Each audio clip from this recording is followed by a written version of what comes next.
shadows in the mirror, a flicker in the glass.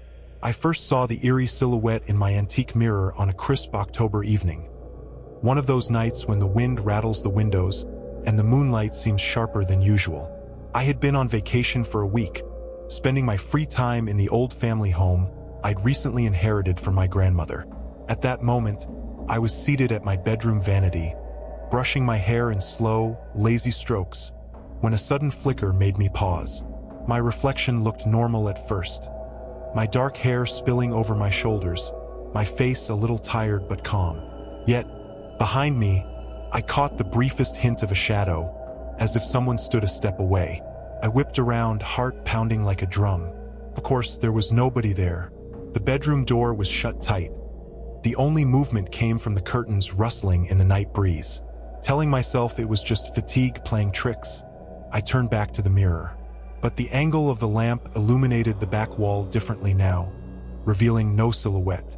Instead, the ornate mirror frame, carved with twisting vines and strange, mask-like faces, caught my eye. I had always considered it beautiful, even if a bit unsettling. It had belonged to Grandma, who had inherited it from her own mother. A piece of family history, she'd called it. That night, however, the mirror felt almost alive. The carved faces on the frame seemed to shift under the lamplight, their mouths contorted in silent moans of terror.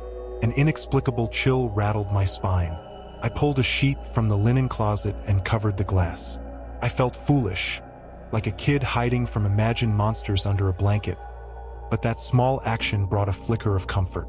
I went to bed repeating logical explanations in my head. Maybe the silhouette had been my own reflection, distorted by the old glass. Maybe an odd lighting angle had tricked my eyes. But a prickling unease refused to let me sleep soundly.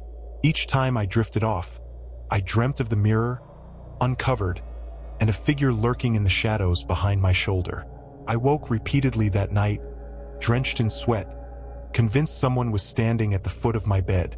Each time I reached for the lamp, the room was empty, silent except for the hush of the wind outside. Even though I tried to play it down, I couldn't ignore the growing tension in my chest. Something felt irrevocably wrong. Little did I know, that first glimpse was just the start of a harrowing journey, one that would test my courage and question my grasp on reality. Doubts and daylight. The next morning, sunlight streamed through the windows, making the events of the previous night seem almost absurd. I uncovered the mirror and stared at my reflection for a full minute. Nothing. No phantom outlines or creeping shapes. It was just me in the bright morning light, with a hint of dark circles under my eyes thanks to my restless sleep. Determined to shake off my unease, I made coffee and tried to settle into a normal routine. I told myself that living alone in a creaky old house was bound to spark imaginations. After all, I was used to bustling city life, where the hum of traffic and neon lights left little room for silent fears. Here, the quiet was profound, every little sound amplified into potential threats. The day passed without incident. I busied myself cleaning out old cabinets, flipping through dusty photo albums, and folding laundry. Occasionally, my thoughts drifted back to the mirror. I remembered Grandma once telling me that it had been in her hallway for decades, possibly even longer. I wondered if she ever saw anything strange in it. She never mentioned it if she did. By late afternoon, I felt calmer, almost silly about the sheet I had placed over the mirror the night before. As the sun dipped lower, painting the sky in hues of gold and pink, I walked upstairs and stood before the mirror, examining its intricate frame in detail. Tiny carved faces peered back at me, some appearing to laugh, others grimacing. The craftsmanship was exquisite, but undeniably eerie. Nevertheless, the nerves in my stomach coiled tighter as dusk gave way to evening. My rational mind insisted I was letting an overactive imagination get the better of me. Yet, some inner voice kept whispering, "It's not over. Watch closely." That night, I decided not to cover the mirror. I needed to face this fear, if that's what it was, and prove to myself there was nothing truly there. Little did I know how quickly that resolve would be tested.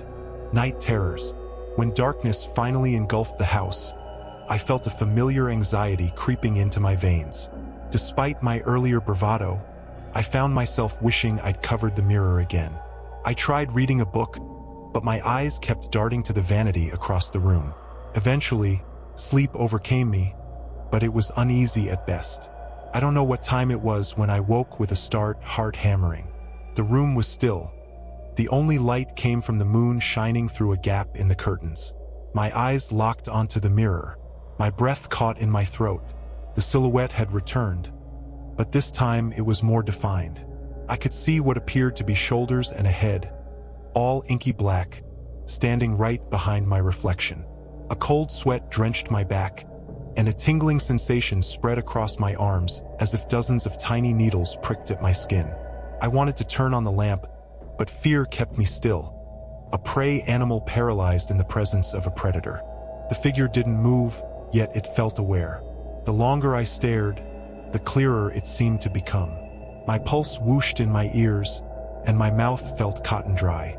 Then, as though sensing my terror, the shape in the mirror slowly leaned in, as if to whisper into my ear. A strangled noise escaped my throat, half gasp, half whimper, and I finally found the will to lunge for the lamp.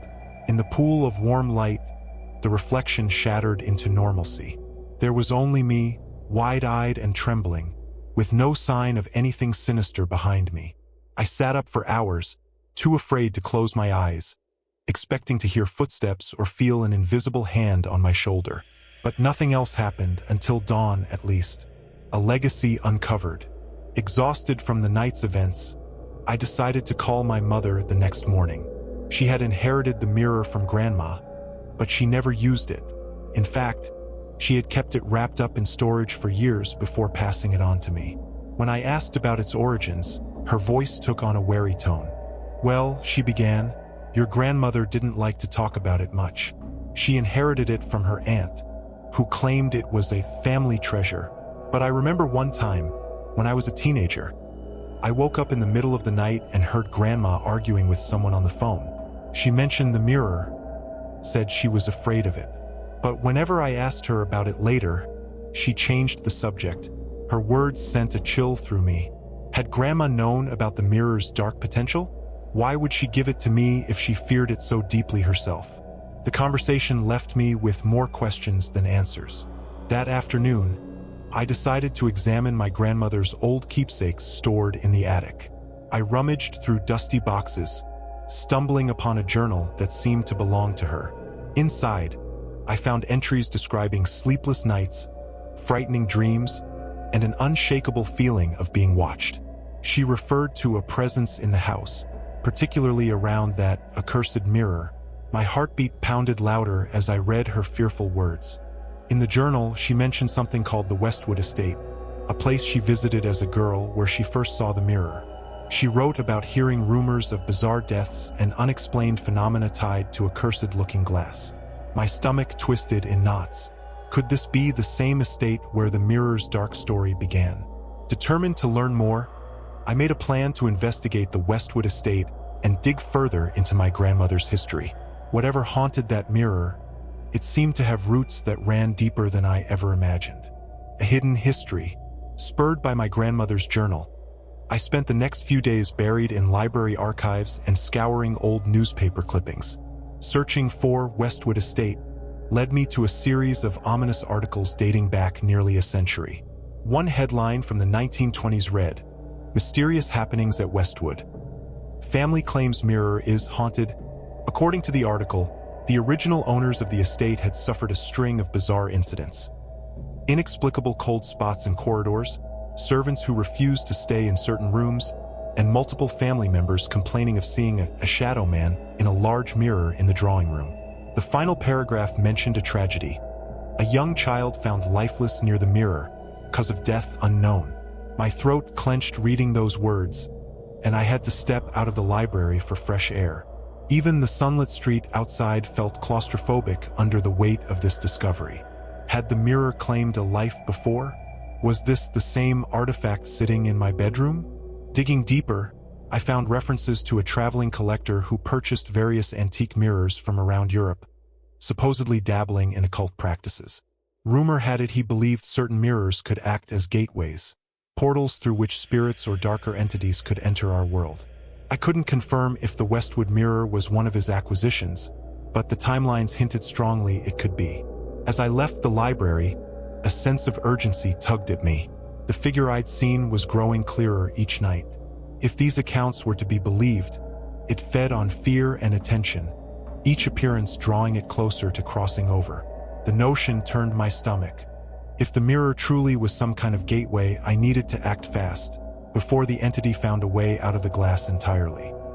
Strengthening shadows. That evening, I arrived back at the house feeling drained from my research and dizzy with unease. My reflection in the hallway mirror showed a pale, exhausted woman, someone I'd barely recognized.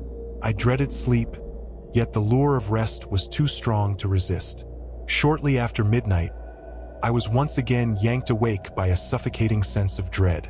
My eyes flew open, and my body went rigid. The old vanity mirror across the room glinted in the sliver of moonlight. A sinking feeling told me, "Don't look." But I couldn't help myself. What I saw was a scene that made my blood run cold. The shadowy figure stood behind my reflection, no longer just a hazy outline. It had arms, shoulders, and the faint impression of facial features, sunken cheeks and dark hollows where eyes should be. The entity appeared to be looking at me. My heartbeat hammered so violently I thought it might burst from my chest. I had to do something, anything. Summoning courage, I croaked, Who are you?" My voice sounded alien in the still room. The figure's head tilted in a mocking gesture. Though I heard no voice, I felt an invasive whisper coil through my mind, like icy fingers searching for secrets. I fumbled for my phone to take a picture. If I could capture evidence, maybe I could convince anyone to help me. But the camera only caught a faint blur. The more I tried, the more my hands shook, until finally I dropped the phone and scrambled to turn on every light in the room. The figure vanished with the first burst of brightness, leaving me shaken and gasping for breath. By then, my sweat-drenched sheets clung to my trembling body. I clutched them, wondering how much longer I could endure this. Sleep was not an option anymore. The entity was getting stronger, and I was running out of time. Desperate measures. Unable to bear another night alone with the mirror, I made a frantic call to my friend Emily, one of the few people I trusted with something so bizarre. The day after my terrifying encounter, she arrived in a swirl of concern and warm hugs. As we sat in my living room, I recounted everything, every sighting, every chilling detail I'd uncovered about the mirror's history. "You actually saw it?" she asked, her eyes widening. I nodded, tears threatening to spill. "It's not my imagination, Em. It's real." That evening, Emily insisted on spending the night. We prepared ourselves mentally for a showdown of sorts. I didn't know whether to feel relieved or guilty for dragging her into this nightmare. Still, her presence offered a lifeline of sanity. We ventured into my bedroom together, armed with cameras, flashlights, and a stash of salt Emily had read about in some online guide to ward off evil spirits. It felt silly, almost theatrical, but we were willing to try anything. Around midnight, we turned off the overhead light, leaving only the moon's glow. The minutes dragged, each second throbbing in my ears. Emily's anxious breathing matched my own. Then, it happened. The glass shimmered faintly. A cold draft caressed the back of my neck, and I knew the silhouette had appeared. Emily let out a small gasp as she pointed to the mirror. The shadow's outline was unmistakable, and for the first time, I felt a grim satisfaction that someone else could confirm my torment. She murmured shaky curses under her breath, stepping closer with the flashlight aimed at the reflection. The beam flickered as if the battery were suddenly draining. My heart pounded. The figure in the mirror seemed to thicken, as though feasting on our shared fear. Emily stumbled back, and I flung a handful of salt at the mirror's surface in a desperate move. The silhouette shimmered, then receded slightly, as though repelled by the salt's contact. We flicked the lights on and collapsed onto the bed, breath ragged, hearts racing. Emily's face was as pale as mine, her hand clutching mine in a grip of pure terror. At least now I wasn't alone. seeking help. The next morning, Emily and I sat at my kitchen table, nursing cups of coffee as though our lives depended on the caffeine. We looked at each other with exhausted eyes. Emily broke the silence first. "We need professional help. Someone who deals with this kind of thing." I shuddered, remembering the half-baked ghost hunting shows on TV. But after what we'd seen, I was beyond pride or skepticism. Emily recalled a friend of a friend, a self-styled paranormal investigator named Mrs. Holloway. She was rumored to have helped people with hauntings and cursed objects. It sounded too good to be true, but we were desperate. We called her number, and to my surprise, she picked up immediately. Her voice was calm, tinged with an oddly reassuring authority. After a few minutes of listening to our frantic story, she agreed to come the following day. She asked detailed questions about the mirror's origin, any visible manifestations, and changes in my home's atmosphere. When we hung up, a wave of relief washed over me, but it was tempered by uncertainty. Would Mrs. Holloway be able to help? Or was this just another dead end? That night, Emily insisted we both stay in the living room rather than risk another close encounter in the bedroom. We piled blankets on the couch, kept the TV on low for comfort, and tried to sleep in shifts. The hours passed without a supernatural incident, though shadows seemed to flit in the corners of my vision. Sleep was fleeting and restless, filled with half-dreams of a charred figure tearing its way out of the mirror. When dawn came, I was bleary-eyed but slightly comforted that the night hadn't brought fresh horrors. Still, I could sense the entity's silent presence, like a predator lying in wait, biding its time until it could strike again. Mrs. Holloway arrives. Mrs. Holloway arrived late in the afternoon, stepping out of her old SUV with a confident stride. She was tall and lean, wearing a long gray coat that flapped in the breeze, giving her an almost cinematic entrance. Her piercing hazel eyes scanned the house before she even stepped inside, as if sensing the presence that lurked within. She greeted us warmly but wasted no time on small talk. "Show me the mirror," she said, her voice firm. We led her upstairs, where the dreaded object still stood in my bedroom. Even covered in a sheet, it emanated a foreboding aura that made my skin crawl. Mrs. Holloway slipped on a pair of gloves and gently lifted the sheet. The moment the mirror was exposed, the temperature in the room dropped noticeably, as though we had opened a door to a winter storm. Mrs. Holloway's eyes narrowed. "Yes," she breathed, "there's something here. Something old and hungry." She lit a small bundle of sage, wafting the smoke in slow circles around the frame. Emily and I exchanged anxious looks, uncertain whether any of this would truly help. Mrs. Holloway frowned at the intricate carvings, tracing a finger along the twisted vines. "This craftsmanship is reminiscent of certain Victorian-era pieces rumored to be conduits for unclean spirits," she explained. "I've seen it before, but rarely so pronounced." My heart thudded in my chest. Seeing her serious expression, I realized we were dealing with a genuine threat. Not just a haunting, but possibly an ancient malevolence. Mrs. Holloway left the mirror covered again, murmuring that prolonged exposure to it would strengthen the entity. Down in the living room, she sat us both down and said, "I'll do what I can to weaken this presence, but you need to be prepared. It may fight back. These rituals aren't guaranteed to eliminate it unless we take more drastic measures." She spoke calmly, but her words weighed heavily. I looked at Emily, seeing the same mixture of hope and fear in her eyes that churned in my stomach. We agreed to help Mrs. Holloway in any way we could. Deep down, I wondered if we were too late. An unholy resonance. That night, Mrs. Holloway insisted on performing a preliminary cleansing. She spread salt along windowsills and doorways throughout the house and burned sage and candles in each room. I felt an uncomfortable prickle on my skin, almost as though the entity was aware of our attempts to drive it out. The flickering candles cast strange shadows on the walls, shadows that seemed to move with a will of their own. When we finally circled back to the bedroom, the mirror stood in silent challenge. Mrs. Holloway began chanting softly in a language I didn't recognize, possibly Latin or something older. The air grew heavy, as if all the oxygen was being sucked away. Emily stood beside me, gripping my hand until our knuckles turned white. Suddenly, the covered mirror rattled. A deep thud sounded from within, like something throwing itself against the glass from the other side. My heart lurched, and Emily let out a startled yelp. Mrs. Holloway's chanting grew louder, more insistent, and for a moment, I saw the white cloth quiver, bulges forming as though an unseen hand pressed from inside. A wave of nausea crashed over me.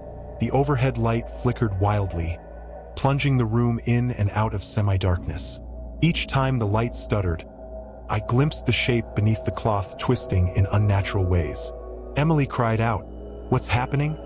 Mrs. Holloway shouted over the roar of thrashing cloth, "It's resisting the cleansing. Keep your focus. Do not panic." Easier said than done. Then, without warning, the overhead light shattered, plunging us into near-total darkness. I scrambled for the hallway lamp, flipping the switch with fumbling fingers. A dim glow replaced the overhead light. The cloth had stilled, though it clung to the mirror's surface as though stuck with some viscous fluid. Mrs. Holloway, drenched in sweat, took a shaky breath. "We've aggravated it," she said, "but we've also weakened it, at least temporarily." I stared at the mirror, fear churning in my gut. If that was just a preliminary ritual, I could only imagine what a full exorcism or sealing would entail. A haunting past. Exhausted and shaken, the three of us took refuge in the living room. Mrs. Holloway explained that the entity within the mirror was likely an amalgamation of negative energy and possibly a vengeful spirit. "These mirrors become vessels," she said, sipping her tea with trembling hands. "They trap emotions, sometimes souls, from those who interact with them. Over generations, they can grow potent enough to manifest physically." Her words brought to mind the tragic stories I'd read about the Westwood estate. I pictured the terrified servants, the child's death, and all the people who might have gazed into that same reflective surface, unwittingly fueling whatever lurked behind it. Emily asked, "So, is it a demon?" Her voice wavered as she spoke. Mrs. Holloway shook her head. "I can't say for certain. Demons, malevolent spirits, curses, they all can manifest similarly. What matters is that it's dangerous and intent on crossing fully into our world." A leaden silence fell over the room. My thoughts spiraled, recalling Grandma's journals, the fear she had lived with, yet never fully addressed. Was she just as tormented by this thing? Had she passed the mirror to me out of desperation? Or did she hope I might succeed where she had failed? Mrs. Holloway broke the silence, her voice calmer now. "I believe we can seal the mirror. It'll require a specific ritual, one that involves symbols of protection and a proper banishment. But it's risky. The entity will fight us, and if we're not prepared, we could make things worse." I swallowed hard. "Worse than this?" I asked. Her eyes, darkened by concern, told me the answer. Yes, it could become far worse if the entity fully manifested. I promised to do whatever it took to end this curse once and for all. Night whispers. Despite our best efforts, we couldn't sleep. Mrs. Holloway decided to remain overnight, wanting to observe the mirror's behavior in the darkest hours. Emily and I camped out on the living room couch again, but tonight we had a watchful guardian in the house, albeit one just as uneasy as us. At around 2 in the morning, I jolted awake to a faint whispering sound. It was so soft, it could have been mistaken for leaves rustling outside, yet it carried a strange, rhythmic cadence that made the hair on my arms stand on end. Emily stirred, blinking at me. "Do you hear that?" We followed the noise to the foot of the stairs. The whispering seemed to flow from the upper floor, like a draft of chilling air beckoning us up. My heart pounded as we slowly climbed, each step creaking loudly in the silent house. At the top, we found Mrs. Holloway standing outside my bedroom door, her expression grim. She put a finger to her lips, gesturing for us to listen. From behind the closed door, we heard a rasping voice, indistinct yet eerily human. It spoke a language I couldn't decipher, harsh consonants and elongated vowels. Every syllable seemed to scrape at my mind, filling me with a dread so profound I could barely breathe. Mrs. Holloway pressed her ear against the door, her knuckles turning white around a small charm she clutched in her hand. Then, as suddenly as it started, the whispering ceased. The ensuing silence was even more terrifying, as if the entity behind that door was aware of our presence and had gone quiet to lure us in. "Don't open it," Emily whispered, voice trembling. She didn't have to say it twice. I had no desire to see what lay beyond that door in the darkest part of the night. We tiptoed back downstairs, hearts hammering, the echo of that horrible voice lingering in our minds. The rest of the night we stayed huddled in the living room, a single lamp burning as if warding off the shadows that pressed in from every corner. The plan to banish. Morning's light brought no comfort. Over a sparse breakfast, Mrs. Holloway laid out her plan. She intended to perform a banishment ritual that same night, a more intense and dangerous process than the preliminary cleansing. She warned us that the entity might lash out, using illusions or even physical manifestations to disrupt the ceremony. Our instructions were meticulous. Emily and I would form a protective circle around the mirror, placing specific runes drawn in salt at key points around the room. Mrs. Holloway would recite the banishment incantation while burning certain herbs said to repel malevolent forces. We had to maintain our positions no matter what we saw or heard. Breaking the circle could give the entity a chance to escape. We spent the rest of the day preparing. We cleared all furniture from the bedroom except the vanity and mirror, scrubbing the floor and walls with a mixture of salt water. Mrs. Holloway drew protective sigils on paper, which we would place at the four corners of the room. The entire time, an unspoken tension simmered. I felt like I was bracing for battle. To calm our nerves, Emily and I reviewed everything we'd learned.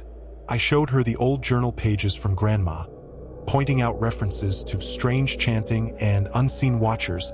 She paled, realizing these experiences stretched back decades, possibly even generations. I tried to call my mother to see if she had any further information, but she didn't pick up. I left a message, my voice shaking, asking if she remembered anything else about the mirror's history. Somehow, the act of leaving that voicemail felt symbolic, as if I was saying goodbye to the normal world one final time, preparing to face something beyond comprehension. By dusk, the bedroom was prepared. The stage was set for a showdown none of us truly felt ready for, but we had no choice. The entity was growing stronger by the hour. The time for fear had passed. Now we had to act. Banishment begins. Midnight arrived, and with it a tangible shift in the air, heavier, colder, as though the entire house held its breath. The three of us stepped into the bedroom, each bearing our assigned roles. Emily and I stood on opposite sides of the mirror, forming part of the protective circle.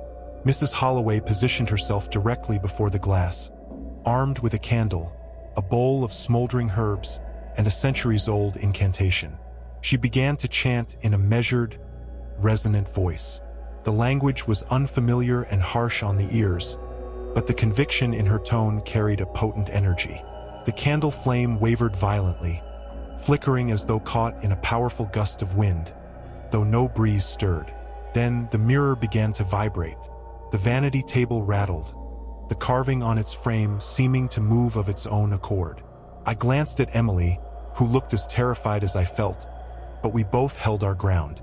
As Mrs. Holloway's chanting reached a crescendo, a low growl reverberated through the room. The covered mirror started to billow from within, the cloth stretching outward. Something collided with the interior of the glass, producing a loud crack. My mind screamed to run, but my feet stayed rooted to the salt circle. Breaking it now would doom us all. Suddenly, the cloth was ripped away from inside, revealing the mirror's surface. Instead of a reflection, we saw a swirling darkness, a void from which two pale hands emerged, their fingers unnaturally long, nails curved like claws.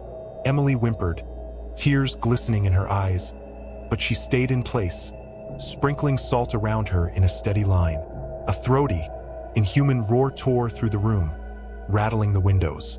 The candle flame shot upwards nearly a foot, illuminating the ghastly sight of a malformed face pressing up against the inside of the mirror.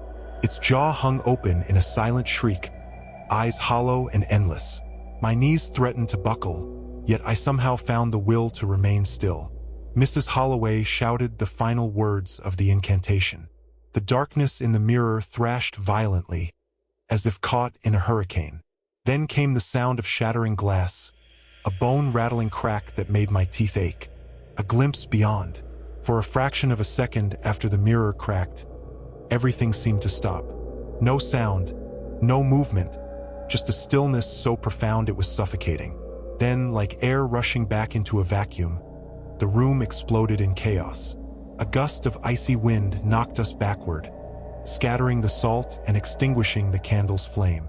I hit the floor hard, pain jolting through my shoulder. Emily sprawled near the dresser, gasping in shock. In the dim emergency light of a bedside lamp, I saw Mrs. Holloway kneeling, her head bowed, clutching the burnt remains of her herbs. The mirror stood precariously on the vanity, a spiderweb of cracks across its surface. Through those cracks, the darkness swirled, roiling like storm clouds trapped in the glass. The entity was still there, clawing at the edges, but it seemed weakened, its form flickering. I could make out an unsettling visage fading in and out, a gaunt face with hollow cheeks, the same dreadful shape that had been haunting me night after night. With a trembling hand, Mrs. Holloway lifted her head. "We're close," she rasped. "One final push."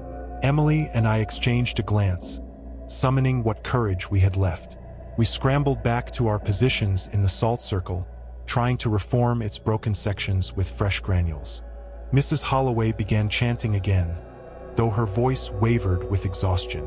Each syllable struck the air like a hammer, pounding at the darkness that writhed in the mirror. A deep, resonant groan filled the room, as if the house itself were bending under enormous pressure. Then, the mirror's cracks glowed faintly, emitting a pale, eerie light. The entity let out a final keening wail. I watched, transfixed, as it retreated deeper into the glass, swirling like ink down a drain. The glow intensified, then vanished with a soft pop, leaving the mirror dull and lifeless. We collapsed in relief. My body felt spent, every limb shaking. For the first time in weeks, the house felt still, quiet, as though a terrible storm had passed. And maybe, just maybe, we had survived it. Calm after the storm. In the aftermath, an uneasy calm settled over the house.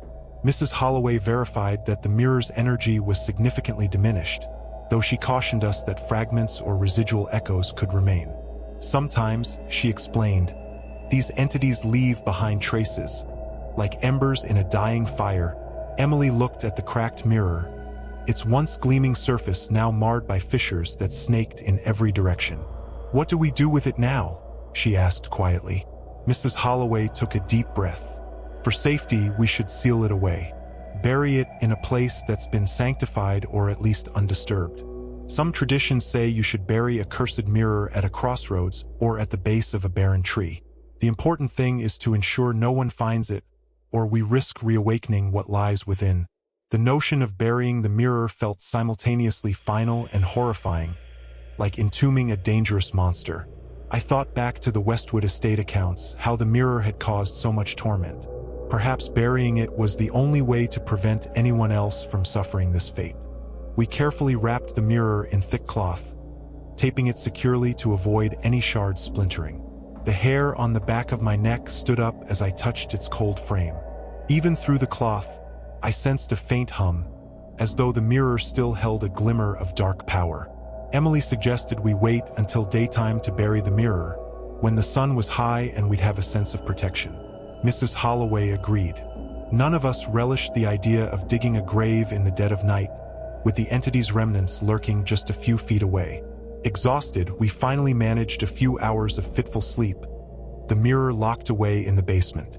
My dreams were filled with swirling darkness and the faint echo of that inhuman whisper. But at least I woke to find the house still standing, and the mirror unmoved. The burial ground. The following morning, under a gray sky that threatened rain, we loaded the wrapped mirror into the trunk of Mrs. Holloway's SUV. Emily and I followed in my car. Our destination was an old, disused cemetery on the outskirts of town. According to Mrs. Holloway, parts of the land had been consecrated decades ago, offering a measure of protection. The drive felt surreal, as if we were part of a funeral procession for an unholy relic. My hands gripped the steering wheel, knuckles white. Emily stared out the window, her expression drawn and fatigued. Neither of us spoke. When we arrived at the cemetery, tall weeds and moss-covered headstones greeted us. The air felt damp and heavy, carrying the scent of earth and decay. Crows circled overhead, their distant caws adding an unsettling soundtrack to our grim task. We found a secluded spot beneath a twisted oak tree near the cemetery's edge. The ground was soft from recent rains. Mrs. Holloway handed out shovels, and we dug in tense silence. Each scoop of dirt felt like an exorcism of my own demons, a physical labor that cut through my anxiety. The hole gradually deepened, wide enough to accommodate the mirror without risk of anyone easily stumbling upon it. When the time came, we retrieved the mirror from the SUV, still wrapped in layers of fabric. I half expected it to thrash or pulse in my arms, but it remained motionless. Carefully, we lowered it into the makeshift grave. My heart pounded, remembering all the nightmares, all the nights I had spent feeling that icy presence behind me. Mrs. Holloway chanted one final prayer, scattering salt into the hole. Then we piled the dirt back in, covering the top layer with stones to mark the spot. With each shovelful, I felt an unspoken weight lift off my chest. We stood there in the drizzle, each lost in private reflections of relief, sorrow, and the faintest spark of hope. Lingering echoes. We left the cemetery with a mixture of exhaustion and cautious optimism. That evening, back at my house, the atmosphere felt subtly different, lighter, as though a door had been closed on a dark room. Mrs. Holloway seemed optimistic as well, but she warned us that while the entity was contained, residual energy might remain for some time. Emily stayed for dinner, and we cooked a simple meal. The conversation was guarded. We avoided talking too deeply about the last few days, trying instead to anchor ourselves in mundane life again. For the first time in weeks, I managed to laugh at a silly joke Emily made. The sound felt strange in my own ears, but it also felt healing. That night, I was alone in my bedroom, half expecting another nocturnal assault. But when I gazed at the empty space where the mirror used to stand, I felt only relief. There was no looming figure in the corners, no intangible dread suffocating the room. I slept dreamlessly, a deep, unbroken slumber that my mind and body had craved for too long. In the days that followed, I noticed subtle improvements. The house no longer creaked ominously at all hours. Light bulbs stopped flickering. That chilling sensation of being watched disappeared. I spent my time cleaning up the remnants of salt and herbs, disposing of the shattered glass from the overhead light, and placing new bulbs and fixtures that had burned out during our ordeal. Yet, a thin thread of caution persisted. Every so often, I'd catch my reflection in a window or a polished surface and brace myself for an unwelcome presence. But each time, it was just me. Tired but unhaunted, finally free of the shadow that had plagued me. Still, I couldn't help but wonder if burying the mirror was truly the end of the story. Sometimes, late at night, I recalled the swirl of darkness in that fractured glass and shuddered at the memory. But with each passing day of peace, I allowed myself to hope we had banished the entity for good. A haunting reminder. A week passed without incident. Emily went home, and Mrs. Holloway moved on to her next case, leaving me with firm instructions to call if anything out of the ordinary occurred. My house felt like my own again, and I gradually slipped into something resembling a normal routine. Then, on a cloudy afternoon, I ventured into the basement to retrieve a box of childhood items. While sifting through dusty cardboard and old photo albums, I stumbled upon a small, jagged shard of mirror glass, no bigger than a fingernail. My stomach lurched as I recognized the distinctive pattern of silver backing. It looked very much like it came from that mirror. I stared at it, my heart pounding. How had I missed it when we moved the mirror? Had it broken off earlier, or could it have formed during the final crack? A rush of dread flooded me. If even a tiny piece of the cursed mirror remained, did it still possess any of that malevolent energy? Cautiously, I picked up the shard with a tissue. My reflection stared back at me, distorted by the fragment's uneven edges. For a split second, I could have sworn I saw a flicker of movement, a hint of blackness in the background. My chest tightened. Could the entity still cling to this fragment? Or was it just my imagination stoking leftover fears? Memories of the Westwood estate stories flooded my mind. How the mirror's curse lingered, passing from owner to owner. I recalled Mrs. Holloway's warning that cursed objects could remain active, even if seemingly destroyed or sealed. A single shard might be enough to reignite the darkness. With shaky hands, I placed the shard in a small metal box lined with salt, sealed it, and carried it to the kitchen table. I stared at it for what felt like hours, deciding on my next move. By evening, I knew I had to contact Mrs. Holloway again. If there was any risk of the entity's return, I couldn't ignore it. Eternal vigil. Mrs. Holloway arrived the next morning, concern etched into her features. She inspected the shard and confirmed my worst fear. It held a faint echo of the malevolent energy we thought we had banished. Though nothing compared to the entity's former strength, it still posed a risk if left unchecked. We performed one more ritual, this time in Mrs. Holloway's workshop. She placed the shard in an iron bowl, sprinkling herbs, salt, and protective oils, chanting a shorter but potent incantation to neutralize any residual force. I watched, my heart in my throat, as the shard glowed dimly for a moment, then fell dark. A wisp of smoke rose from the bowl, carrying a brief, almost human-sounding sigh. "It's done," she said quietly. "That should render it inactive. But be cautious. Don't ever let this shard out into the world. If someone finds it and tries to reconnect it with the rest of the mirror." She didn't need to finish the sentence. The implications were chilling enough. We buried the shard behind her property, in a tiny patch of earth she had blessed over the years for various exorcisms and sealings. As I patted down the soil, I felt an unexpected surge of emotion. This time it was not just fear or anxiety, it was closure. The horror that had begun with a single haunting reflection might finally, truly, be laid to rest. Days turned to weeks, and I resumed my life, still double-checking every reflective surface but feeling more at peace than before. The house was quiet, calm. Occasionally, I dreamed of that swirling darkness trapped in the mirror, but each time, I awoke with the reassuring knowledge that it lay buried in an unmarked grave, sealed away by our combined efforts. Even so, I couldn't shake a lingering thought. Curses, like all old things, have a way of resurfacing when least expected. Perhaps centuries from now, a curious soul might uncover a cracked antique mirror or stumble upon a lone shard in the earth. If they do, may they heed the warnings my grandmother left behind, and the echoes of a story that forever changed my life.